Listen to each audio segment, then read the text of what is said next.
Shayna Cavanaugh joining me today. Shayna, jump right in. Just tell me a little bit about yourself, a little bit about what you do, where you live, kind of your background. Just kind of give me the quick who is Shayna story. Sure. So I am located in Eastern North Carolina. I've been here for almost 20 years now. Mhm. And my background is also in human resources, also almost 20 years in human Okay. Yeah. resources. So All right. started off in recruiting, tons and tons of interviews, lots Mhm. and lots of resumes. Mhm. Moved into HR management, HR director. But I didn't love it. I was not feeling fulfilled, kind of waking up every day with that dread in the pit of your stomach. And eventually I Mhm. left. Mhm. Tumbled into some HR consulting, which was a little bit better, kind of a little more on my own terms, but Mhm. still left me with that, like, I just don't know if this is what I want to be doing. Mhm. Yeah. Was able to do a good amount of hiring in the consulting roles, which was cool because it kind of put me back in that seat of recruiter that I hadn't been in for a long time and reminded me this was something that I actually really enjoyed. But it also kind of highlighted the fact that really intelligent, really capable professionals were struggling in interviews. These are people who had great experience, they had done great things, Mhm. but they just weren't articulating their value in a Mhm. way during the interview that made a recruiter really kind of jump up and say like, "Ooh, I need to Mhm. have this." So Mhm. it kind of put me on the path to interview prep, interview coaching, and so started doing some of that. Also, working with individuals who are also kind of in that spot where I was like, this is not for me, but I don't Mhm. really even know what the next steps are. When I left Mhm. HR, I told everyone, I don't know what I want to be when I grow up. It wasn't an immediate, Right. right from Yeah. HR into coaching. There was time Mhm. in between, and I didn't know. I didn't know what that looked like for me. Mhm. So also working with people who are in that same spot of like, this isn't it, but I don't know what is. How do we Mhm. get there? So really Mhm. focusing on that career clarity, understanding what lights you up, what makes you feel good, Mhm. what drains your energy, what don't you want to do, and then using all of that data to kind of say, let's investigate this path, and then Mhm. using that interview prep to get them into those roles. Okay. So interview prep, career clarity, figuring out, what you want to be when you grow up, all those sort of things. It sounds like you went kind of through that process yourself and hmm came to the conclusion, hey, I really enjoy helping people do this, so that's what I'm going to focus on.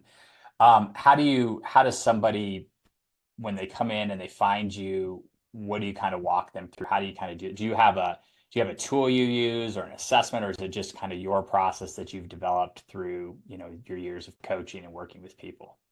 Yeah, so everything is really tailored. I don't do any cookie cutter stuff. Hmm. I want to truly understand where you're at, what you've been through, and what Hmm. your goals are moving forward. That's something that I'm really intentional about is understanding what do you want from this year? Hmm. Do you want to do interview prep? Do you want to figure out what your path is?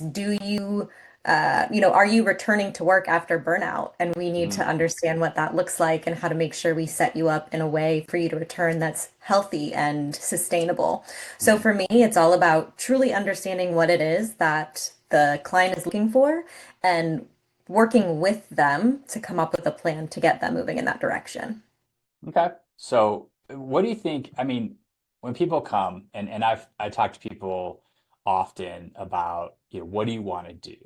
And hmm I do it from the angle of if you're going to be networking with people, you have to be really clear on hmm what it is you're looking for. What do you want so that people can connect you with it, so they can help you. And I was having a conversation yesterday with a former colleague who's kind of going through this and trying to figure out what she wants to do next. And I think it's people struggle with that question. Like, what do you want to do?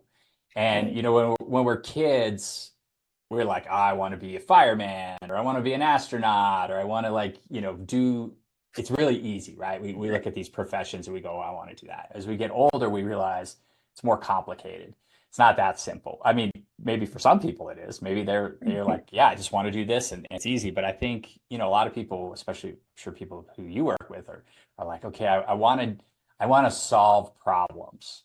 And it's like hmm that's not a thing. I mean, it is a thing. I mean, that's what we all want, but I mean, that's not going to help you find a job. I Right. want to be, a leader. Great. Okay. So why do you think people struggle to like narrow this down? Like what do you think that the issue Mm. is when people like can't get clear on what it is they want to do? I think there's a lot of options out there, Mhm. right? And Yeah. and I know for me, I was in HR for so long, I had kind of just like, well, this is my life now, and this is just what I have to Mhm. accept as my life Mhm. now, Yeah. and I will just forever be an HR person. And it Mhm. doesn't have to be like that.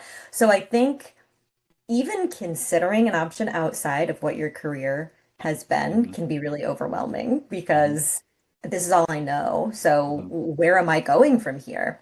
Mhm. And I think that part of it is just also not necessarily like taking the time to reflect on your own values, your own goals, your own priorities. Because for me, I found myself in this HR director role, which on paper, like it looked like I was killing it. I wasn't even, 40 yet. I'm in these, Mhm. high level roles with a big company. And it's like, I never sat down, not once in my whole career. I'm embarrassed to tell you this and to put it out Mhm. there, but I Mhm. never once sat down and said, hey, what are your own values? What Mhm. are your goals? What are your priorities here? I had a boss, he was incredible. I have been so lucky in terms of that. And he saw what I was capable of. And he moved me up and he moved me up and he moved me up. But looking back, I'm realizing like, that wasn't my goal, you Mhm. know? Right. And it, I mean, it worked out fine, Mhm. but really understanding where you are at in your career and where you want to go. And are you being supported in your values where you're at now? And if not, how do we find a place where you will be supported in those values? Um, Same with your goals and your priorities. Mhm. So I think that we don't do a whole lot of reflection going in and Mhm. saying, what do I need? What am I Mhm. looking for? What gets me really excited? What are the projects that I can't wait to work on where the whole Yeah. day goes by and I'm like, oh my gosh? Or what are those things that are just draining me so hard that I shouldn't be doing them anymore? When Mhm. we kind of have more clarity on these things, it helps give us clarity on the path. Like, do I Mhm. stay in HR and maybe I niche down into employee development, or maybe HR is not for me and I need to consider, you know, customer success, or I need Mhm. to go into education. Like, there's just so Yeah. many things that we just don't even think about or consider because we get really set on this one path. Yeah. It sounds, yeah, there's always, as you said, there's so many options. And most people are like, I could do anything, right? I feel like I could do anything. And again, that doesn't really help you. I think sometimes we're not really good at self-assessment either. Mm-hmm. We're not good at at asking all those questions you posed. What are my values? What lights me up? What do I not want to do? Which can be as Mm-hmm. powerful as what do I want to do, right? Mm-hmm. Sometimes process of elimination is, or subtract addition through subtraction is really what you're going for, right? And that's where I think a lot of people struggle because they go, well, what is a career coach going to do to help me? Why would I use a career coach? And Right. it's just like any other coach. It's if you had a sports coach, your sports coach is there because they're going to see things you can't see. They're going to Mm-hmm. see things in your game that you're not aware of. They're going to tell you. They're going to be also detached from the whole outcome, so to speak, in Mm-hmm. that they can be more honest than maybe you're going to be with yourself. And Mm-hmm. so I think that's the hard thing is, and I don't know, you probably come across this when you start talking to prospects or people who are interested, but they don't really understand it. And you have to really say, like, I'm going to be able to ask you questions and get you to reflect in a way you're probably not going to be able to reflect on your own. Right. I don't know. Do you ever run across people that are like, why would I hire somebody like you? How are you going to help me? I mean, is that a common sort of conversation you have with people? I don't know the people. I think that typically once they get to me, they're pretty like, okay, I want to do Mm, this. Of okay. course, they still have questions, but I think that you're hitting the nail right directly on the head. It's like you can journal all you want, and journaling is great, and I think it's Hmm. important. It's an Hmm. important part of Yeah. that kind of reflection. But sometimes a coach is gonna like peel back that next layer and be like, Hmm. okay, this is what you're thinking, but what does that mean? Or where is Hmm. this coming from? Or, just kind of making you dig in a little, that surface level stuff is it's pretty easy to get to, right? So Hmm. being able to kind of peel back and seeing, just kind of seeing those things. But even from a higher level perspective, being able to see what is this saying? You can't read the label from inside the jar. Like Oh yeah. there Yeah. have been people that Hmm. I've connected to on LinkedIn, and we'll be having a conversation and they'll say, "Oh, what do you think of this or what do you think of that?" And there was one person in particular, he had come to one of my workshops and we were messaging afterwards, and I said, "I'm if you don't want this advice, it's totally fine. I see something in your profile that I think we could adjust a little Hmm. bit. Are you open to a little bit of feedback?" And he said, "Yeah, of course, of course." And it was as simple as his like headline, his bio. Hmm. It didn't have the title of the role that he was wanting to move into. It was great. It was well written. It made you like Hmm. really feel something, but it was just missing that one thing. And then I said, in your about section, again, you're really making me feel something. I understand why you're doing what you're doing Hmm. and why you want to do more of it. But where are your receipts? What are the Hmm. things that you've done? Tell me about how you turned this around or you solved this problem. So we added those two things in, and he messaged me back like 2 weeks later, and he was like, "Shayna, oh my gosh, I've heard from two recruiters for senior level roles. Just," he said, "I don't know if it was exactly that, but I was Right. getting creeps before. And now, just because of those changes, but you look at your own profile so often, probably, that it's just blurry to you. Hmm. You do your interview prep or you're working on your resume all of this time, and like it all just kind of it blurs together for you. So being able to have someone come in and say, "This is all a great foundation, but let's try this, this, and this." Right. You can't do that for your own stuff. Yeah. It's so funny on some of that stuff with like, you look at other people's headlines and you're just like, like I you know. could do so much more Let me with help this. Like, what are you. you doing? Or the about sections, and you just see it, and then it's similar to like networking advice. And in the space I'm in, if I go online and I say, how do I network? And I find the standard article in like Forbes or like Business Week or whatever, I'm like reading the same thing from like years and years and years ago. It's like the same networking advice that I've always seen that didn't work for me and like caused me to want to like find a different way. Yeah. Where's like the bad, I mean, where's the bad headline and about section and resume advice come from? Because it's great for you, right? Because this is what you do. You help people fix this stuff. Right. But somewhere people are getting this impression of here's how I write a resume, here's how I do my LinkedIn profile. And it's all bad advice, but it's Yeah. so out there. It's like I don't know if it's like old books that people are reading or old like how to write your resume like for dummies books or something like that that's like on the shelf at the bookstore. Like I don't understand why people still have these like profiles that are just not effective, these headlines that are not effective. Like I don't understand where that comes from. Again, like I said, it's great for business, right? Because there's people that need the help, but at the same time, people just they don't the people that are not getting on LinkedIn, not seeing stuff, not seeing your posts, not seeing other coaches posts. Because I mean, you post all the time, and like me, you're posting like, here's what you need to do, right? You're basically like Right. putting it in I the can't post. make it clearer for Like if you. you just like read my posts and did the things I tell you to do, you would never need to talk to me. But like people are like, I don't Yeah. have time for that. And that's part of the value, right? I mean, for Sure. you, for me, the value is in we take it and we go, okay, if you don't have time to do all this and learn it, let me Right. break it down and just walk you through it. And Yeah. and that's Compressed fine. time for you. But what like in your when you talk to people, like where does this come from? Like where does this sort of like I'll say bad's not right, like misguided advice, maybe outdated advice. It's not necessarily wrong. It's just not effective, at least anymore. I think, like you said, there's a lot of old stuff out there still. We are Mhm. in a job market unlike anything anyone has ever seen before. There is no doubt about that. So the things that worked 10 Mhm. years ago, 5 years ago, maybe even a year ago, are Mhm. not hitting the same way. So I think it's Got some it. of it is old. I think that some of it, honestly, are people out there who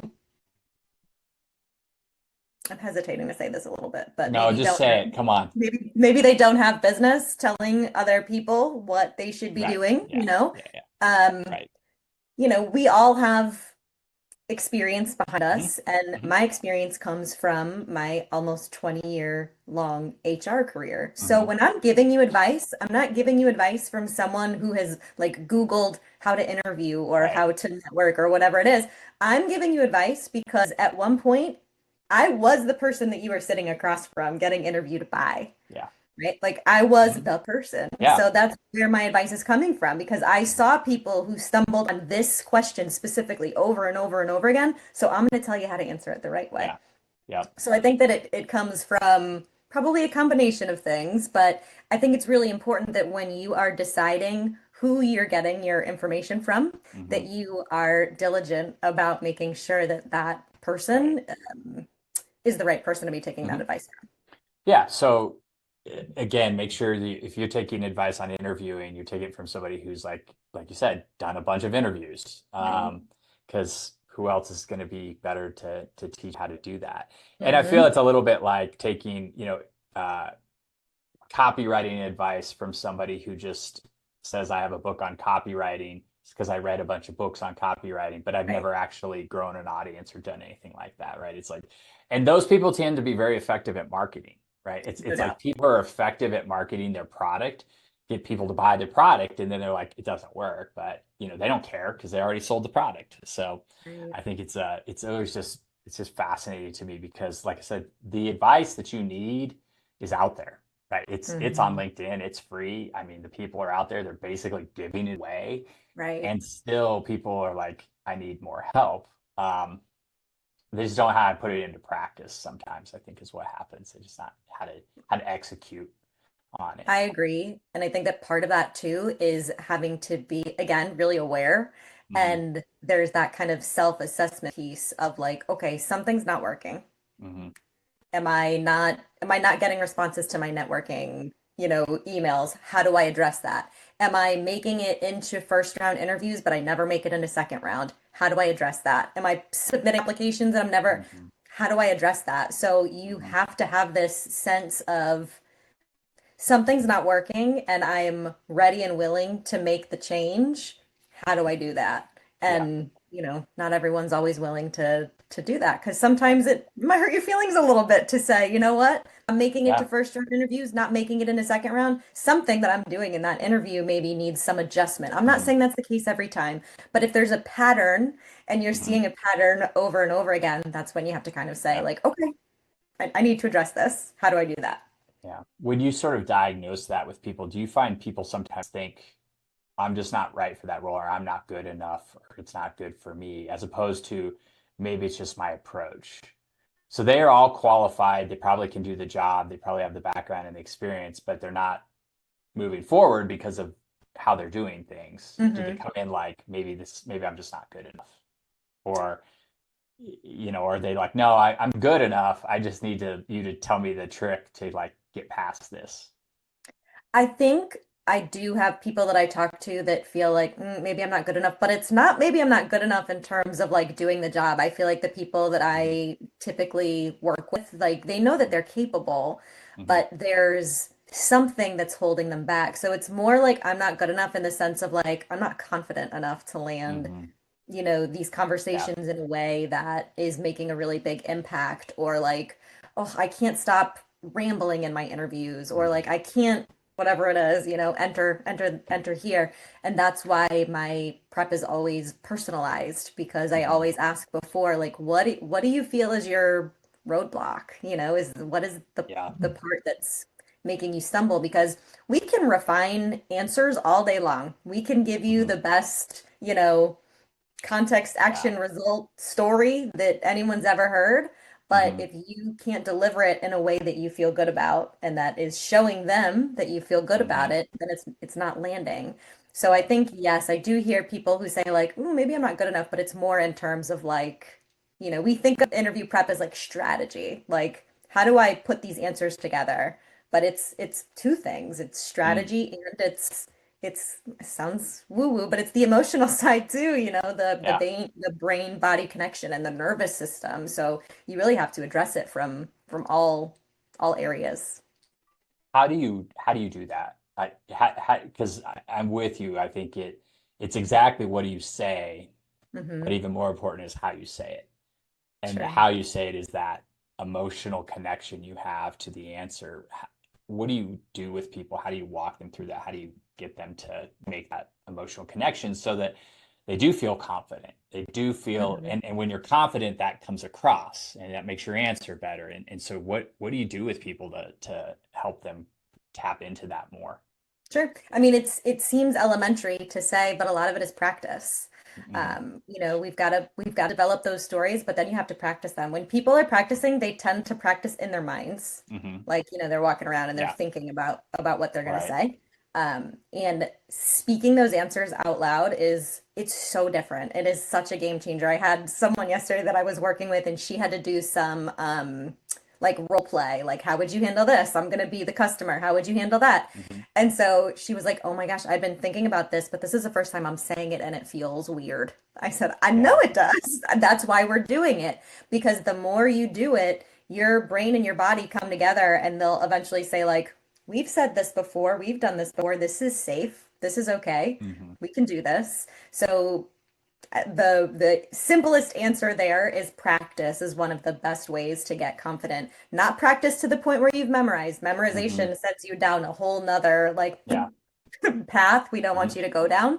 But once you've practiced those answers and you have them coming out in a way that feels natural, that feels good, then you're gonna naturally exude more Hmm. confidence. You're gonna better connect with your interviewer. It's hard to connect with someone who's stumbling around or who's memorized something, Yeah. right? So when you're able to make that better connection, it's like a domino effect. Yeah. What are some good ways people can practice? What are, I know saying it out loud, right, is the key. Hmm. So it's not just the practice, it's the intentional practice, it's the quality of practice. Because Hmm. I could sit there in my head, think of the answers and call that practice. Yeah. But it's deeper than that. It's practicing with another person, or do you tell people to, can people video themselves, or is it like in person is the best way to do it? I mean, obviously, I'm, keen on mock interviews. I mean, it's Yeah, it's right. my favorite thing to do. It's my favorite service that I offer Hmm. because I find it so I mean, I find it fulfilling, but when you're working with someone and you're able to like in a real time tweak their answer Hmm. and watch them be like, "Oh, yes, that is better." Like Hmm. that feels good. Yeah. So mock interviews would be my number one suggestion. Hmm. And yes, you can mock interview with your friends and with your Hmm. family because it gives you that practice, but their feedback might, Yeah. They're be not high gonna really, level, yeah, right? yeah. They're your friends and your Or family. They're going to be like, yeah, yeah, sounds good, sounds good, or Yeah. they might give advice like don't say as much or look at the camera. And frankly, those aren't the things that are gonna like get you the Hmm. job or not get you the Hmm. job, right? So mock interview would be number one. Number two, I tell people record your answer. You can get it in an empty Zoom room, record it. And I Hmm. tell them, listen, it's gonna feel cringy. It's gonna feel Hmm. so cringy to go Hmm. back and watch yourself give Yeah. these answers, but you are going to see and hear the things that you wouldn't see or hear if you were just answering out loud to the air, right? Hmm. You're going to notice when you do start to ramble. You're going to notice one thing that I see really often is like not finding that natural stopping point for the story. So you Yeah. end up telling Like the stop story almost talking. like, yes, two whole times. I'm like, you don't have to Yeah. tell me two Yeah. times. You feel comfortable putting a period at the end, right? So you'll hear and you'll be like, oh my gosh, why did I do that two times? Things like that you're going to hear, or you're going to see if your camera's like, something great. You'll just notice things that you wouldn't normally Hmm. notice. Hmm. So recording would be, to me, if you're not going to do a mock interview with Hmm. someone, recording it and then watching it back is going to be the next best way to get that practice in. Yeah. I do that all the time because I record a lot of videos, and it's really good. And now a lot of things you can do, a lot of times places you can record, it'll transcribe it. Yep. And then I start to read the transcriptions. I start to notice my tendencies. I start to notice the words I use as filler words. I don't use a lot of ums and uhs. I use a lot of and so. I Okay. start a lot of stories or sentences with and so it's one big run on sentence and I don't notice it until I start to read the transcripts. Hmm. Hmm. That's something that we don't know until we really look at it on the video, till we go to the Right. video. That's back to the coach piece and the mock interview piece. I know in a mock interview, you're not going to be picking at the ands and the so's and all that kind of stuff. That's not the focus. Right. At the same time, you're so surprised when you go back and watch that and realize I didn't even know I was doing that. Hmm. It's a good tool. I think we all have a video camera. Most of us have a phone with a video In camera our that we pockets. record it, and Yeah. there's no excuse for not recording yourself talking, other than the uncomfortable cringiness of the whole thing. Hmm. But I think it's a key way to practice. Most people don't even think about. They Yeah. just, like you said, they go into the interview in their head, and then they realize, I don't know why I can't stop talking, and I'm dragging this answer on and on and on. It really is. There's a bit of an art to answering questions in interviews. Like you said, it only comes through practice. Yep. What are some other things you do with your groups or with people you work with? We talked a little bit at the beginning about what I would call your study hall, your career Yes. study hall sessions. Tell me a little bit about that and how that kind of came up as an idea. It's not something I've ever seen, but just tell me a little bit more about that. What's the intent behind that, and kind of what do people really like about that? Yeah. One, I love that you called it study hall because it's so perfect. It is. It's a study hall because it's Mhm, time for you to come in and just get your work done. So mhm, I call it structured time. It's not structured other than the fact that it's on calendar. mhm, So, you are committing to yourself, hey, for this 1 hour, I'm gonna do whatever it is. mhm, Um, Typically what I do is I offer what I call a micro lesson. So mhm, something that's just 2 or 3 minutes, a little tip, a little something mhm, for you, either about your job search or about interview prep. I always offer some free resources, mhm, mine and other coaches as mhm, well. And then we open up the chat so that it's quiet. The time is quiet. Everyone's mhm, kind of working separately, but they're all asking questions in the mhm, chat. And that's my favorite part is to see they're not only asking me questions, they're mhm, asking each other questions. mhm. And the Yeah. coolest thing for me, I would say, is looking now at, there's people who have been with me since the very beginning, since my very first one. And Mhm, now, like, looking at their pages, and I see, now we have 57 mutual connections, right? mhm, And it's like all people who have been joining, get like seeing mhm, them come together, or when I'm seeing their posts and now I'm seeing each other like mhm, comment, that lights me up because the job search is lonely. It's mhm, lonely. We go from a role where we're probably surrounded by others, where we have meetings, where we're at least connecting with other people, mhm, to just sitting you and your laptop most of the day, probably. So I really love it for that sense of community.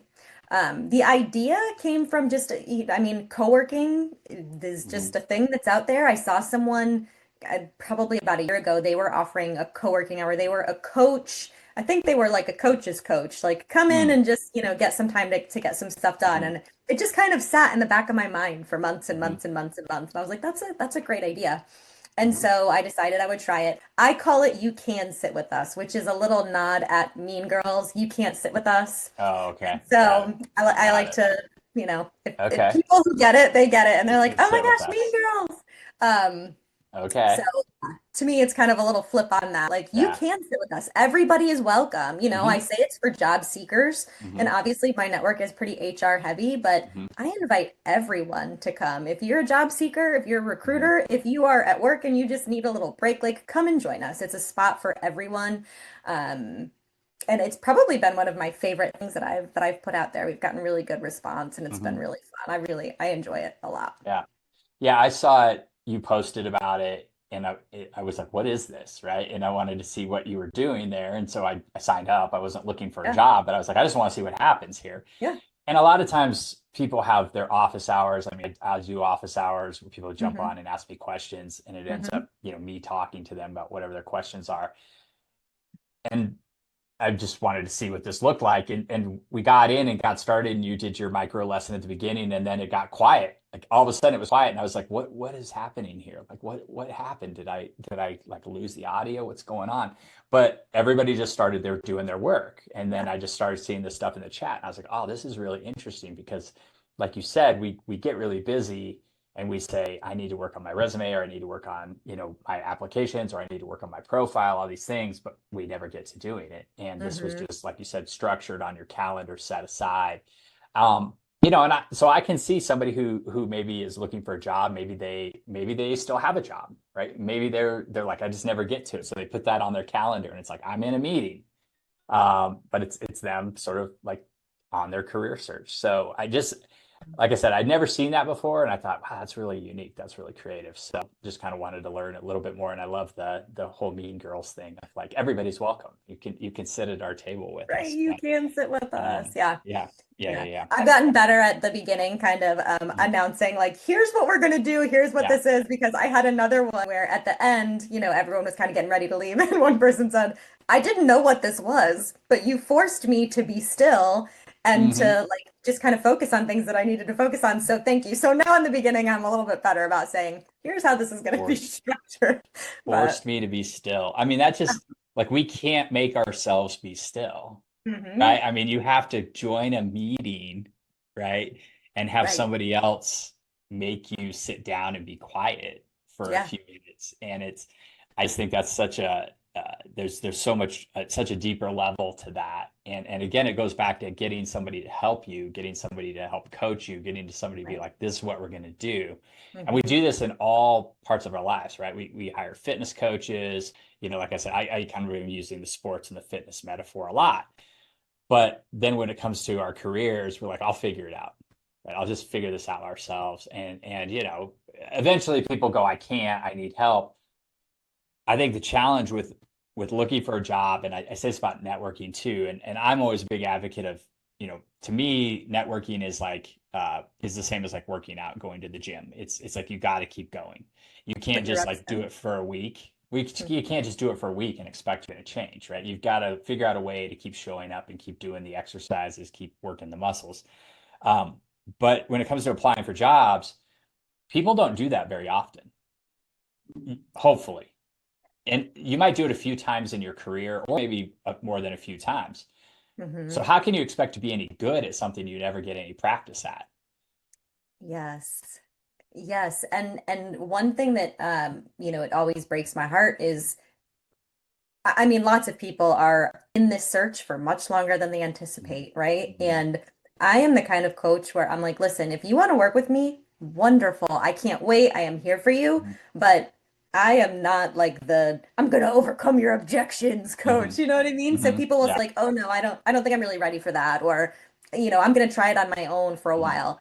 Okay, I'm here if you need me, when Yeah. when and if you decide that you need me. But it always makes me sad when people come back months later and they say, "Hey, can I do Yeah. some interview prep or can I do this with you?" And I'm like, happy to do it, but it, Mhm. it does. It makes me a little sad Mhm. where I'm like, oh, if Right. we had done this 4, 5, 6 months ago, I never guarantee someone that I can get them a job, but where Yeah. could you have been at this point? Yeah.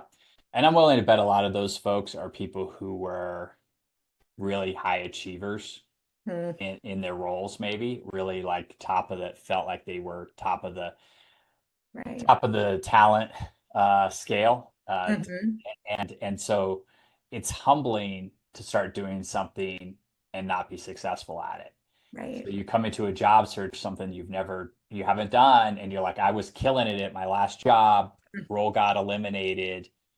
Now I'm in this job search thing, and for some reason it's not working. Like, why can I not figure this out? And I Right. think too often people are almost a little scared to admit I don't have it all together. I don't know this, right? Hmm. And so I don't, I think that goes for anything, but especially like I said, you don't search for a job that often. And so I'll talk to people all the time and they're just like, what am I supposed to do? Or you tell them something that you tell everybody, right? Like, hey, do this. And they're like, oh my God, I never thought of that before. Like, how did you come up with this insight? It's like, because I live in this every single day. I talk about this with everybody. I've seen this work. I've seen how it works. And they're just like, oh man, I would have never figured that out. And it's like, Hmm. that's why you work with people who know what they're doing, who have done this a lot. They help a lot of people. They've seen what works. They've seen what doesn't work.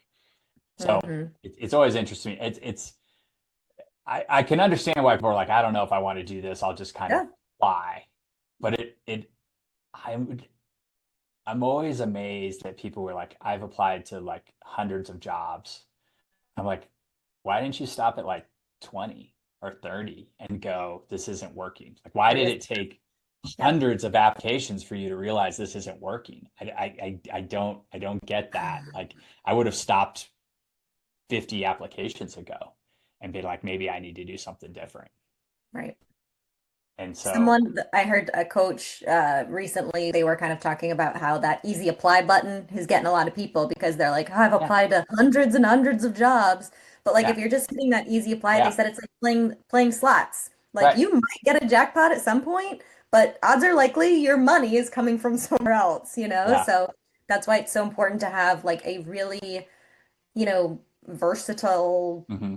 strategy. It's got to be Yeah. networking and some applications and this and that. And so when we're only focusing on that application piece, that's when people they get, application fatigue or exhaust because they feel like I've applied so many.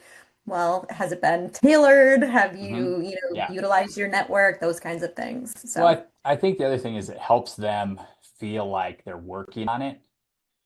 So you lose your job and your job becomes finding a job. hmm And if you can't say to your friends and your family, well, I applied for 50 things this week, you feel like you're not doing your job. It's like a really right. tangible metric of hmm activity, but it's Right. not getting you any closer. Right. Whereas if you say, well, I had a couple conversations with people, I talked to some people, I worked on my resume, it doesn't sound like work. hmm So Absolutely. I think people substitute the number of applications that they've had for, hard work. And the reality is you're not, it's cliche to say you're not trying to work harder, you're trying to work smarter Right. and being smart about your whole strategy. But What's going to yeah, actually move the needle? right, right. I do think that idea of it, like slots is hmm is a good analogy. Yeah. Um, and I think it's actually this thing like technology makes it so much easier to apply, but it also makes it easier to get rejected. Mm. And so I think back to a time when um, people were still like faxing resumes to people or dropping off resumes, At and the door, yeah, walking in they the walk building. up. So hmm if you think about how much effort it would take to drop off a resume or to like email or sorry, mail a resume, Right. um, you do it a lot less. You would get way more focused. You get way more targeted. You're like, do I really want to go in and hand this? And so you probably would apply a lot less, but you might have more success because you're really getting focused. And it's just like the distraction of the technology and the slot machine of easy apply. It's so easy to just hit the button and keep going, and then go, oh, I there's all my money's gone. I still didn't, hit the jackpot. But um, sometimes I wish we had a little bit less technology to make it so easy so that people would really slow down and focus on it. But Yeah. yeah, I don't know if when if you were recruiting at a time when they still had that or not, but it was just like you didn't have so many candidates either, right? And No, so no, yeah. I mean, it was a my recruiting time was like early 2000s. And so, mhm, yeah, I mean, they would call me up to the front desk, so and so is here to give you their resume. And I'm like, right, okay, like, right, random right, person just walking in the door. Okay, nice to meet you. yeah, Thank yeah, you. yeah, yeah, Unsolicited, kind of thing. So yeah, it was different. Or my fax machine sitting next to my desk. I know. Like, okay, We're gonna well, share this, and okay, what like somebody's what is gonna this coming somebody's gonna through? be like, a fax machine was a thing. It's not just an emoji that I put to say fax after somebody said something I agree with. It's like I know people know there was this thing called the fax machine and all that All stuff, right. but it's just Yeah, it's kind of funny that that was a thing, man. no Um, doubt. and yeah, so as you think about, let's talk a little bit about networking and the people you work Mhm. with. What do you see them struggling with when it comes to networking? What are some of the common issues that come up with the people you work with? Yeah. So I run a group program, and yesterday, part of what we talked about was networking.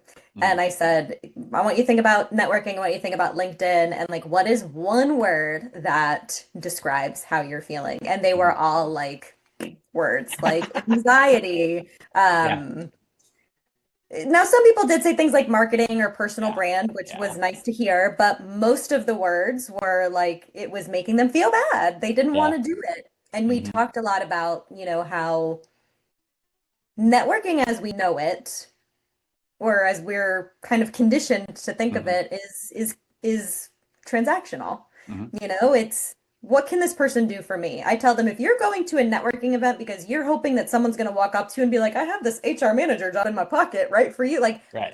you're going to be disappointed. Yes. You're Yes. going to be Yes. disappointed. Your networking should be an effort that you've been making, Hmm. regularly, ongoing, but it Hmm. also needs to be an effort of how do I build this relationship up? It's Yeah. not instant gratification. And again, we're used to instant gratification these Yeah. days, right? So Mhm.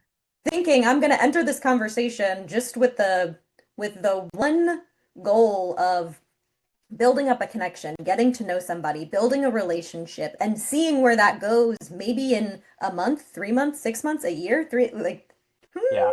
Yeah. that's not comfortable for people. So Yeah. I think that when I'm talking with people about networking, that's the most common thing is like, I don't want to do this. So how do we approach this in a way that feels aligned and authentic for you? Like, let's Hmm. start with your warm network and let's think of some messages. I gave them three examples yesterday and I said, what do these three, they were short, two, 3 sentences. These are messages you can send to your warm network. I said, what do these all have in common? And someone said they're about the other person. It was like, I saw a post you made and it was Hmm. great. Or I saw this thing and it reminded me of a time when we did this. Or, Hmm. oh my gosh, you got promoted. I'd love to hear all about like what you're doing. It was all about them. It wasn't like, Hmm. hi, I want a new job. Can you refer me? I mean, I'm sure you get those in your inbox all the time. I get those in my inbox where people are like, hi, can you refer me for a job? And I'm like, one, I don't know you. But like, what job do you think I'm going to refer you to? I like, Yeah. I'm like, no, but I have a networking course you should watch that will help you not send messages like this in the you future. need this. And it's free, by the way. It'll just take you Yes. less than an hour, go through this, and you'll stop sending these messages that obviously I need aren't to going send that anywhere. link to them too, I think, It, probably. it's yeah, it's so, and again, back to what we were talking about, like the bad advice. I don't think people necessarily, I mean, I think we all get this hesitation about networking because we've been on the receiving end of bad approaches. Hmm. And I was talking about this. I had an office hours session yesterday, and one of the people got on, and he said this, the thing that everybody says is, I don't network because I don't want to bother people. Yes, I hear it all the time. I don't want to bother people. And it's like, but you only think that because people have bothered you. And so you don't want to be that person. But it's because the way they approached you is what made it feel like a bother. Hmm. If you're reaching out to somebody like, hey, I saw you wrote this, or I was thinking of you, this thing made you cross my mind. I would love to like talk to you and find out what's going on with you. Hmm. That's not usually a bother. Most people, if you say, think if the roles were reversed, if you were in their shoes, would you be irritated by that? Or would you say, hey, this is somebody I know from my past. We may not have talked in a few years, but I'm so glad they reached out because then I didn't have to do the reach out. And now we're going to connect and I'm going to catch up with them.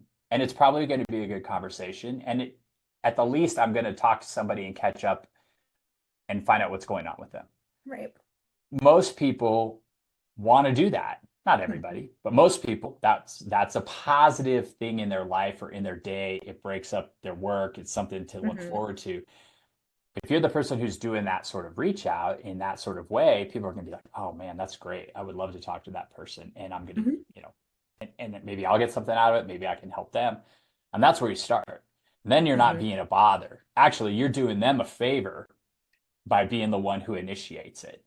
Right. And that's like when people shift that in their head, they go, Hmm. oh, okay, yeah, that's now I'm not thinking I'm going to be bothering people. And not everybody responds. And I tell people sometimes if you use LinkedIn, not everybody's on LinkedIn every day. Not Hmm. everybody's like checking their messages all the time. Hmm. So if they didn't respond, it doesn't mean they don't like you. They just may be busy, right? And so give it a little time, find some other people, keep doing this, keep reaching out. Hmm. You're going to have quite a few conversations that lead you in the next step, right? To the next person who maybe you can talk to and you kind of keep going. But that's why you got to keep doing this on an ongoing basis. You can't just do it one time and Right. hope that that's going to land you a job. Yeah. Um, So I wish there was like an easy network button, like there's an easy apply button that would Right. make this easier. But the fact is, human relationships take time, they take conversation, they take listening, they take giving, they take, helping each other out in order for them to really pay off. But they then pay off, 10 to 100 times better than clicking that easy apply Right. button. Yeah. Right. And I had a super similar conversation in my group. I had someone same exact thing. Like I've got this friend of mine who, he referred me for one role, I didn't get it, and there's another role available, but I feel like I'm Mhm. annoying him or I'm bothering him. And I said the exact same thing, roles reversed. Mhm. If this is someone from your past that you cared about in some way Yeah. anyway, Yeah. had some kind of a relationship with, if they came to you a second time and said, "Hey, do you think you could maybe," would you be irritated or would you be Yeah. like, "Absolutely, I'm so Yeah. happy to help." And so then I'll tell you what was fresh in my mind was your post about the spotlight effect. And I Mm. said to him, "Have you ever heard of the spotlight effect?" And he Mhm. said, "No, I haven't." And so we talked about that. Like Mhm. he's not sitting at his desk like, "Oh, John is so annoying." Like he's not. No. He's not. And so Yeah. being able to share that with him, kind Yeah. of helped give him a new perspective on all Yeah. of it. So Yeah. that was really cool. Mhm. Yeah. So I think, we'll kind of maybe we'll wrap up there. I guess the question for me or for everybody who's watching this is, if they want to talk to you, if they're interested in, come sit with us, if they're interested in all that stuff, like what's the best place for people to come find you and find out more about what you do? Definitely LinkedIn. I spend the most time on Okay. LinkedIn. I'm the most active on LinkedIn. And through that, they can send me a message or there's links there if they want to grab some time on my calendar, have a chat, learn more Hmm. about what I do. The co-working hours that you can sit with us, they're not at like a regular cadence Hmm. yet. So I kind of just pop them Yeah. up on the calendar and then put them into my events. Yeah. Of course, always announce when they're coming up. I think the next one is going to be on September 11th, Okay. 1 p.m. They're always at 1 p.m. EST, and Hmm. they're totally free. So Hmm. you're Yeah. not making any investment other than putting some protected time on your calendar. Cool. But yeah, LinkedIn definitely is the best way to come and find me. Awesome. Awesome. Well, thanks so much. Thanks for spending a little bit of time and telling me a little bit more about, what you've been doing. I think it's so, and I always enjoy talking to other people and kind of hearing what they're seeing and what's going on. So appreciate you taking the time today.